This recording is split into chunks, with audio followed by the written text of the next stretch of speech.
latest. Joe, good evening. Good evening to you. And this jury selection wrapped up 48 hours before it was scheduled to end, paving the way for opening statements to come first thing Monday morning.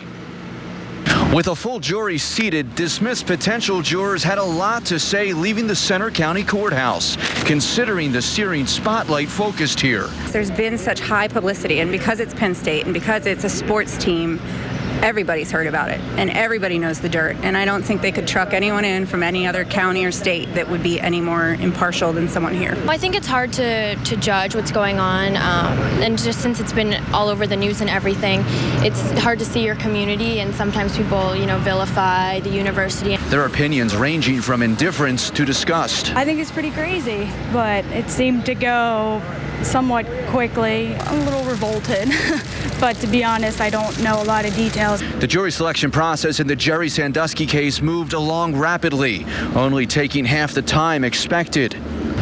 Well, I could have done better things with 16 hours of my time, but it was interesting to see how the process worked. We were obviously kicked out of. A pool of reporters covers the proceedings inside simply because with all the potential jurors, the courtroom simply isn't big enough to handle all media. At least several jurors have definitive ties to Penn State. Apparently not even as big an issue for the defense. With Sandusky accused of child sex crimes, the defense seizes on parents of young children. As a pool reporter partially quoted the lead prosecutor. You guys just have an aversion to children, because obviously Amendola continued in his trend of thoroughly questioning anyone who had children, either who were young or for the juror that Sandusky liked, who was older. He was questioned extensively on that.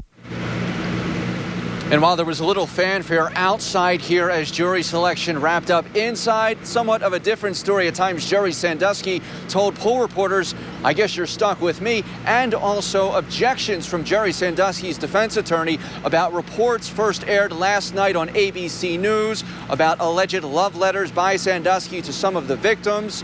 Those objections, though, were not overruled because essentially it was an attorney for some of the victims who it's believed leaked those reports to ABC News. Those poll reporters behind me still speaking to members of the media said they are confident that a full jury will be seated as early as tomorrow. Jerry Sandusky, his legal team, and prosecutors all left the courthouse within the hour without comment. That's the latest. We're live in Bellefonte Center County tonight. Joe Holden, Eyewitness News.